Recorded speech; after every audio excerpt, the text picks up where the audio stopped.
아까 총리님이 남인순 의원님 질의에 대답하시는 태도를 보니까 정말 이거 앞으로 어떻게 해야 되나 그런 걱정이 됩니다. 사실 총리님 지금 총리 재임 기간 846일째예요. 네, 그리고 지금 여야 의원들이 다 동의하는 내용 중에 하나가 뭐냐면 윤석열 정부의 인재 풀이나 인사 시스템에 비추어 보았을 때 지금 윤석열 정부의 처음과 끝을 다 한덕수 국무총리가 함께 할 것이다. 이렇게 예상을 합니다. 그런데 정말 오늘 이 대정부 질문을 보는 국민들께서 얼마나 답답하실까 그런 생각이 듭니다. 먼저 PPT 하나 띄워주세요. 아까 총리님께서 이렇게 응급실 뺑뺑이로 인해서 국민들이 죽어나가는 거에서 다 가짜뉴스라고 말씀하셨는데 지금 정말 언론 보도에만 난 것들이 수많은 사례들이 있습니다. 제가 지금 PPT 띄운 건 3월 달부터로 돼 있는데 이후에 이제 9월 달 거 나오는데 그때 3월 달 이런 초반에는 이거 자체가 이슈화가 되질 않았어요. 그래서 언론들에서 취재하지 않았지만 지금 이제 9월 달에 들어와서는 계속 언론에서 취재하고 있는데 하루가 다르게 그런 사례들이 응급실 뺑뺑이를 하다가 사망한 사례들이 속출하고 있습니다. 오늘 저희 의총장에서는 김영배 의원님 지역구에서 한 분께서 서울대병원의 응급실에 가셨다가 뺑뺑이를 당하시고 그 다음에 고대 응급실로 가다가 사망한 사건도 있었습니다. 모두 이런 것들이 가짜뉴스입니까? 저희는요, 지금 의원님께서 말씀하신 그러한 상황이 가장 저희가 우려하는 상황이기 때문에 그런 사건이 터지면 하나하나를 다 저희가 조사를 하고 있습니다. 무엇 때문에 이분이 결국 돌아가실 수밖에 없었는지, 제가 아까 말씀드리고 좀 그렇지 않다고 말씀드린 거는 응급실에서 죽어나간다 하는 그 표현, 그거는 응급실에서 24시간 정말 헌신을 하고 있는 전문의, PA 간호사들 그리고 그 기사님들 이런 분들을 정말 얼마나 서운하게 하실까 하는 그런 생각의 표현이었다. 그렇게 말씀드리겠습니다. 그러면 그 표현도 응급실에서 죽어나간다는 표현도 정말 환자의 가족들, 정말 이 고통을 당하는 국민들의 심정을 대변하는 표현인 겁니다. 정말로 이송되는 도중에 또 그 응급 치료하시는 분들이 느끼는 그 감정을 표현한 것이지 그렇게 대응하셔서는 일국의 총리라면 그렇게 하셔서는 안 됐었다고 생각합니다. 제가 객관적인 수치로 지금 응급실이 얼마나 이중한 상태인지 보여드리겠습니다. 지금 총리님도 계속 응급실 뺑뺑이가 기존에 있었던 사례들이고 지금 특별하게 그렇게 심각하지 않다고 보시는 것 같아요. 제가 심각하지 않다고 말씀드린 적 없습니다. 문제가 있다고 그랬죠. 박지원 문제가 응급실 뺑뺑이 예전부터 이어져 왔던 일이다. 이런 말들이요. 총리님, 법무부 장관이 아니라 복지부 장관 차관 입에서 계속 나오고 있어요. 아닙니다. 일단 이걸로 논쟁하기는 싫습니다. 총리님. 제가 일단 객관적인 수치를 보여드릴게요. 자, 응급실 진료 제한 메시지 표출 현황 띄워주세요. 2023년과 2024년 대비입니다. 지금 전공의가 사직한 2월부터 8월 26일까지 전국의 400곳의 응급실에서 중앙응급의료센터로 전송한 응급실 진료 제한 메시지가 같은 해 기간 비해서 지난해하고 비교해서요 22.7% 더 많이 올랐습니다. 엄청난 수치죠. 그리고 거의 의료 인력이 없어 계속 넘겨주세요. 이거는 이제 막대 그래프로 한 거고요. 의료 인력이 없어서 이렇게 어려운 상황이라는 것들이 나타나고 있습니다. 그 다음에 119 상황관리센터 띄워주세요. 그리고 구급대 요청에 의해서 상황관리센터에서 환자의 중증도 파악을 이송병원을 선정하는데 그 119 상황관리센터의 비교도 보면 작년 대비 같은 달 이송 선정 건수 2배 이상 증가했습니다. 그리고 또 넘겨주세요. 그리고 9월 1일과 9월 5일 기준으로 볼 때 9월 5일 기준 가장 최근 기준으로 말씀드리겠다면 전체 180개 응급의료센터 가운데 심근경색, 뇌출혈, 응급분만 등 27개 중증 응급질환병 진료 가능 기간은 평균 88곳으로 하루 만에 14곳이나 감소했고 평상시보다 21곳이나 적습니다.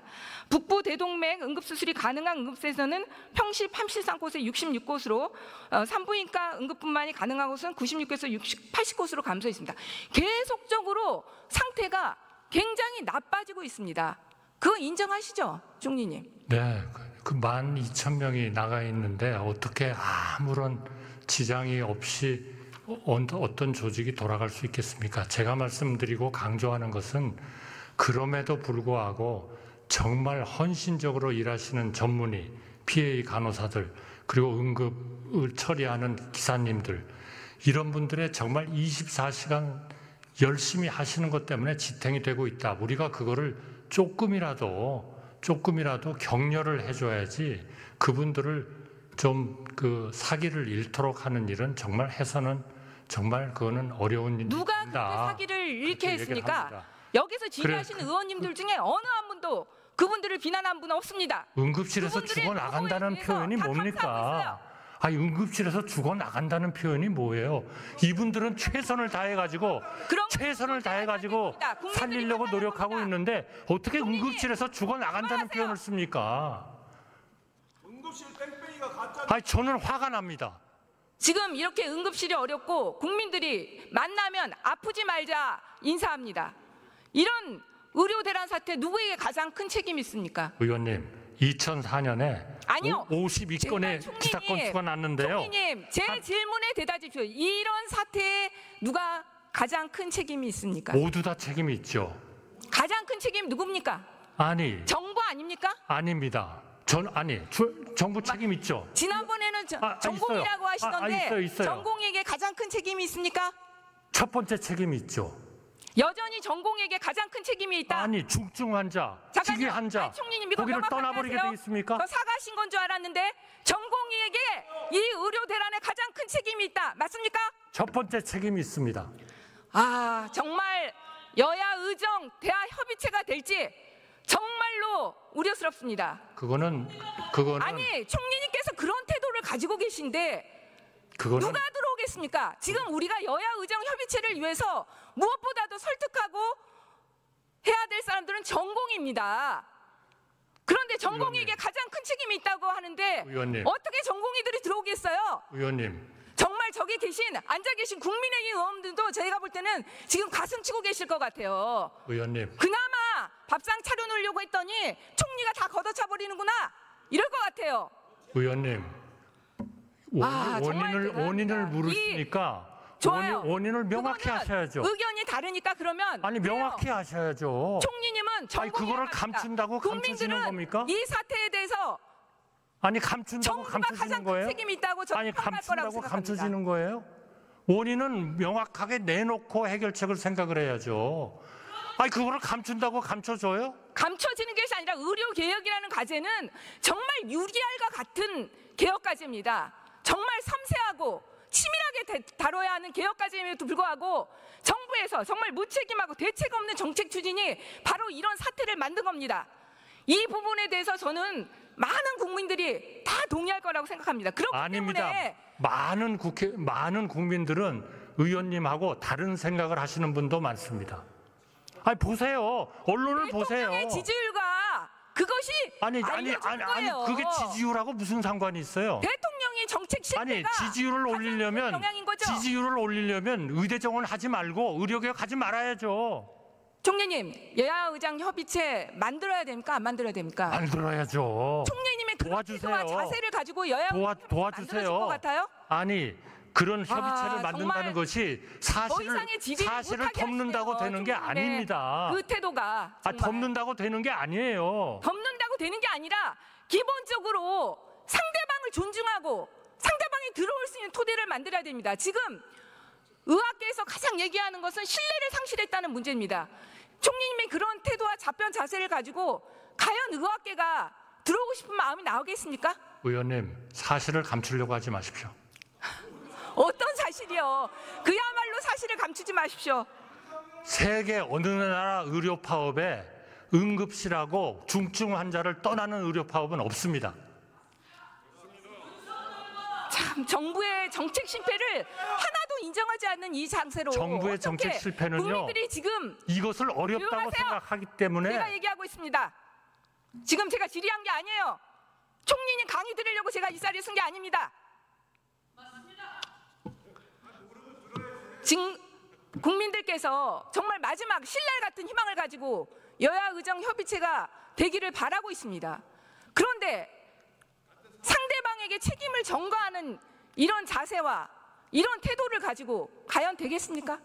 지금 누군가는 제가요 이렇게 그 단체들 만나서 해보고 하니까 가장 먼저 요구하는 것이 대통령의 사과와 책임자 문책이에요. 그런 일방적인 생각이 아니, 어디 있습니까? 대통령 사과하는 게 왜 이렇게 그건 어렵습니까? 일방적인 얘기죠. 뭐가 의원님이 어려워요? 들으신 분만 국민들이 그렇게 얘기하는 거 죽어나가는데 아니에요? 이렇게 수많은 사람들은 의료개혁 해야 된다, 증언해야 된다 의료 개혁을 얘기하는 반대하는 게 사람들 아닙니다. 많습니다. 의료 개혁을 추진하는 과정에서 너무나 거칠고 추진이 문제잖아요. 세밀하지 못한 이게 문제인 거예요. 보건복지부 장관이 아니, 인정했지만 세밀한 것이 4개월 만에 이 세밀한 사태가 것이 끝날 거라고 밝혀야 할 생각했다고요. 원인을 덮는 게 세밀한 겁니까? 저는 그렇게 생각하지 않습니다. 장상윤 수석이 의료 공백 장기화를 두고 플랜 B, 플랜 B, C가 있다고 그러는데 플랜 B, C가 뭡니까? 그거는 어떤 내용입니까? 그거는 사회수석이나 보건복지부 장관께 답변을 하도록 하는 게 좋겠습니다. 그럼 총리님은 그 계획을 알지 못하고 계십니까? 플랜 B, 플랜 C. 아니, 저보다 보건복지부 아니 저는 총리님한테 듣고 싶어서요. 플랜 B, 플랜 C 말씀해 보세요. 아니, 장관이면은 여기에 최고의 전문가 아닙니까? 제가 질문합니다. 왜 전문가 제가 의견을 안 들으려고 총리님께 그러세요? 묻는 겁니다. 총리님께 묻습니다. 플랜 B, 플랜 C 뭡니까? 죄송합니다. 저는 플랜 B, 플랜 C를 알고 있지만 저는 여기서 공개할 수 없습니다. 저는 이 플랜 B, C 자체가 준비되지 않았다고 생각합니다. 왜냐하면요, 플랜 B, 플랜 C를 얘기하는 순간 의장님, 돌아오는 사람들을 의장님, 막고자 하는 제가 엄청난 답을 하라고 하지 않았습니다. 엄청난 그런데 딴 저항이 있습니다. 총리님 계속 혼자 얘기하고 계세요. 아니, 의원님이 이거 혼자 시간에서 빼야 되는 거 얘기하셨잖아요. 아니에요? 잠깐만요. 자, 의석에서 좀 조용해 주시길 바라고요.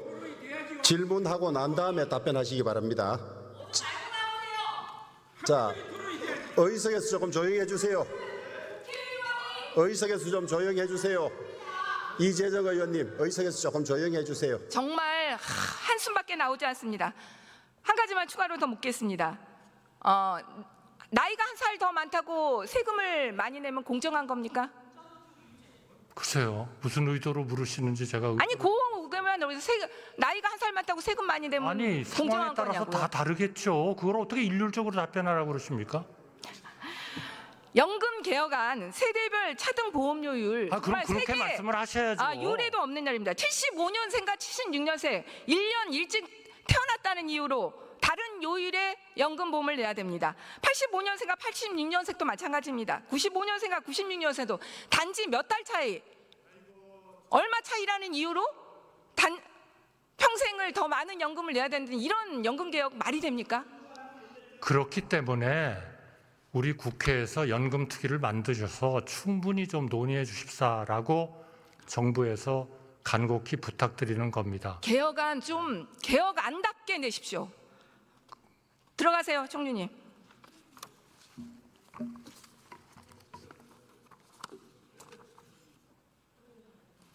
법무부 장관님 나와주시기 바랍니다.